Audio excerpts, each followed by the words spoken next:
Guys, Dean versus Gukesh starts next week, and I want to walk you through the last match that happened 2 years ago.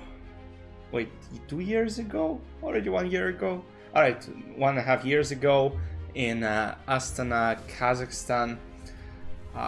First of all, it was one of the most insane matches in the modern history because players were just exchanging punches like over and over again. Let's start by looking at the first decisive games. I guess it was game number 2. Jan was playing with black pieces, Dean with white, and what was interesting about this match is all these novelties by Dean Liren's second Rishi rapport. So h3, very weird. Of course, Jan is already out of prep, but I don't think this prep really mattered, because when you play h3 you just basically miss a move and you're playing down the tempo. Like, there is no real idea behind h3. So, but alright, bishop b7, knight a5 takes, and absolutely important move, g takes f6. So as you can see, Jan is not castled yet. His idea is to bring rook to g8, and by using this bishop and rook, try to create threats on this king. e4, c4, and by the way, what's interesting, I forgot to mention that, but Magnus basically withdrew from the World Chess Championship match. Jan won the candidates tournament, and the second player who could be Hikaru Nakamura, who came third behind Dean Liren.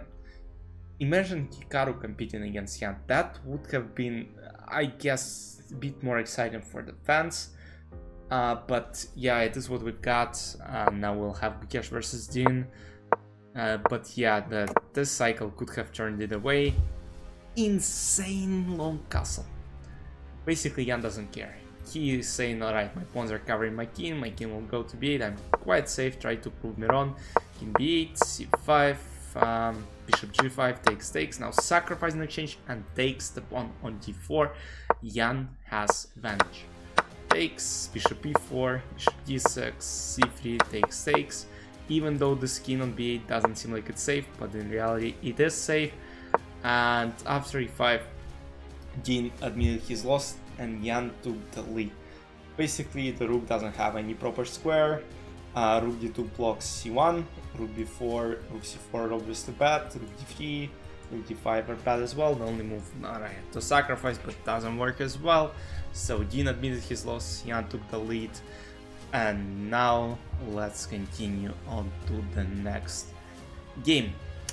Alright, Jan is playing with black pieces, Dean with white, and from now on players were just using white pieces like crazy.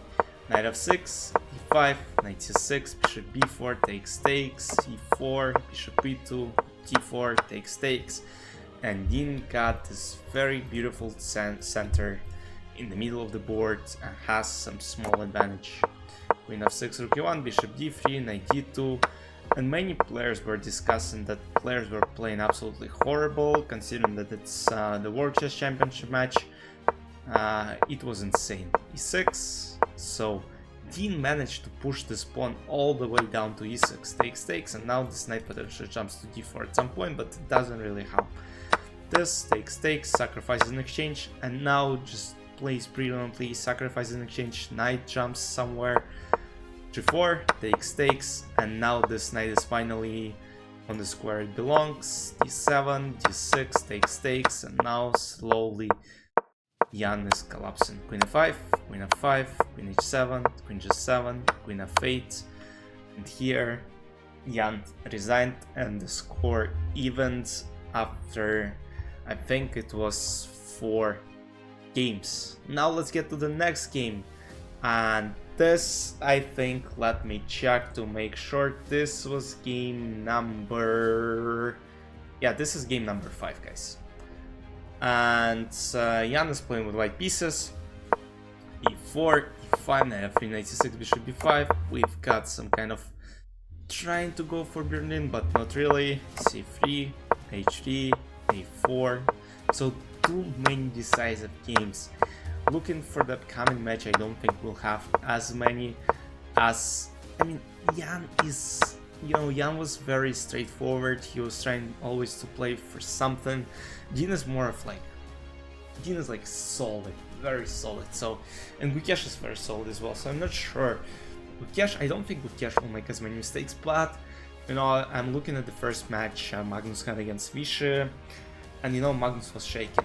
And this is where, but I think in this match actually both players will be shaken, because Dean obviously, he said in his interviews doesn't want to lose, he's afraid of losing this match, while for Gukesh he's very confident young man, plays in his first match, so it's gonna be very interesting. But yeah, in this game Nepo played very well, all the pieces in the center, knight g5, king e2, knight d4, queen e8, king f3. I mean, guess what? King on f3 feels good, and after f6, black collapses and takes takes, king g4, and I think after rook h6, yeah, it says that black resigned, but the idea is simple: rook h6, rook h8, king f5, and knight g5, or knight d6 is the way to go, and Jan once again took advantage. And in the very next game, Dean Liren was playing with white pieces and plays London system in the World Championship match. a4, bishop f1, takes, a5, queen f3, and it once again shows it's not that easy, because after all, you're playing chess, you're not playing opening, you're playing chess game. Of course, quite boring pawn structure, boring play overall, but it is what it is. Takes, h5, knight b7. So very, very tactically good play by Dean Liren. He takes on b7, and now he doesn't return to c5, but instead attacks the rook on e8 by playing this, and now after queen d6 there is discovered attack with check on d6 queen, rook e5 takes, queen b2, rook a5, and Dean had small advantage. Even though the pass pawn is moving on a file, still mating threats on king side are too powerful. And now knight f6, thus rook a7, a3, knight e7, thus d5, queen c7, after knight g6, unfortunately, queen f7, white created mating net, and there is no way to escape. Let's say some random move like bishop d3, that is beautiful, sacrifice queen g8, and the game is just over. Takes this, king f7, rook f8, king h7, rook h8, game over, and Dean used his white pieces to win this game. And now let's get to the next one, and I think that's game number 7. So the score was 7. The score was 3-3. It's game number 7, and Jan plays with white pieces against French defense. Bishop c4, queen e2, bishop d3, queen f4, queen h4, trying to create some mating attack, mating threats. This, bishop g5, queen h3, b3, f4. Takes, sacrifices in exchange, rook h4, bishop e4, rook e4. Oh, that's that game where Dean, I think, collapsed in time pressure. That's actually, yeah, Dean sacrificed. He had a very good position, you know, Dean was very solid, but now I think this is where time control, because I think they had this time control. I'm not sure if it's the same rules for upcoming match, but here Dean had some maybe 30 seconds for next like 6 moves, and he collapsed. h4, rook e2, queen c5, this, rook f4, and after takes, he resigned. And after game 7, Jan is leading the match 4-3. And then what came in? We had how many? I'm not sure if you can see here. As you can see, after game 7, we have 1, 2, 3, 4 draws, and we are coming to game number 12, where Dean had white pieces. And as you can see, the most decisive results happened for white players who played with white pieces. So Dean needed a win, and Dean needed this win very, very badly, because if he makes another draw, it becomes very close, and Jan can, already secure a good result for himself. But in this position, look, Dean already has something bad coming onto his king side, because rook on g8, knight on h4, bishop g6 looking towards the skin doesn't look like very good for Dean Liren here.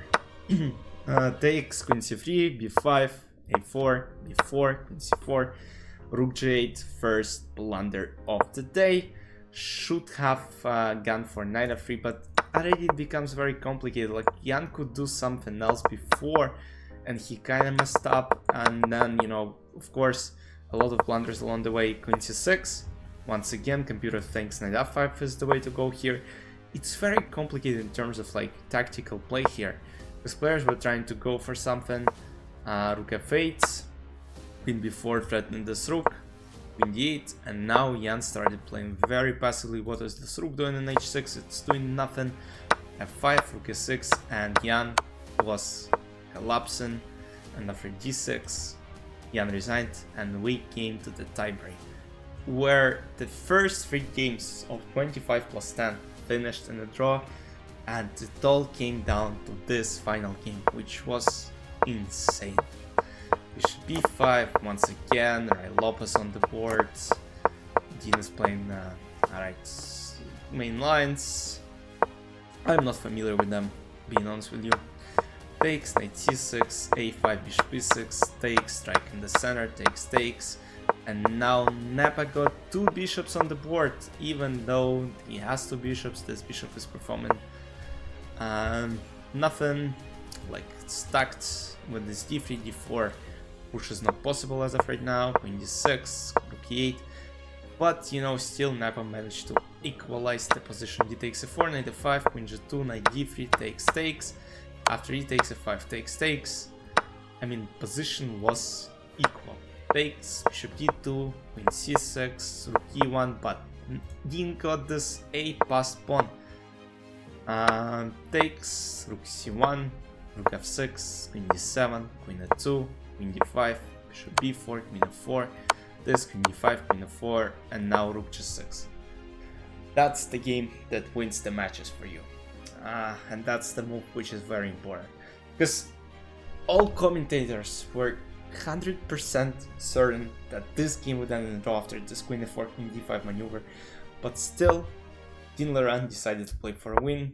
Queen f5, c4, and Jan made a slight mistake by playing queen f5. According to the computer, h4 is the way to go, but queen f5 is still nothing bad happens. H4, and now for queen d3, 2 pawns on queen side are just too powerful. Queen f3, rook f6, c3, queen g6, rook c6, and now pawns are just slowly being pushed. a4, a3, once again, by the way. So here Dean Liren was completely winning after simple c2 and the rook c1, bishop a3. I'm not sure if it was why it wasn't played in the game, because okay, he wins an exchange and it's over. But soon Dean made few mistakes, and Jan was able to play bishop g7 here. And once again, it's a drawing position, because a2 about to promote bishop d4, and black are now losing, because a1, queen f7 is a checkmate. So they gotta do something, queen g6, and now simple queen a2 wins the game. Alright, eventually, even bishop c3 at some point might work, you know, trade queens and it's a draw at the very least. But queen c7 was played, threatening checkmate, and now queen g6 just wins the game. Queen c4, c2, pawns have gone too far, bishop e5 takes, queen f5, and bishop f4, and Jan Nepomniachtchi admitted his loss. There were a lot of videos where he was shaking after this match, after this game. Yeah, just like that, he lost the championship. I mean, I can't say that, I mean, both players deserve to win, considering the flow of the match. It was absolutely insane. It was very insane for spectators to look at this match. Hopefully we'll see something like this in the upcoming match, but with less mistakes, of course. After all, that's the World Chess Championship match. That's where mistakes should be, you know, limited to they just should be limited. But the way this match was going, alright, after COVID, everyone was just trying to understand what's going on, but still, hopefully this upcoming match will be a bit better in terms of quality of the chess game. But yeah, let me know who you're supporting in the upcoming match. I'll see you very soon. Recaps of this championship match will be coming on this YouTube channel, don't worry. I'll cover it for you. So hope you enjoyed. See you soon. Bye bye.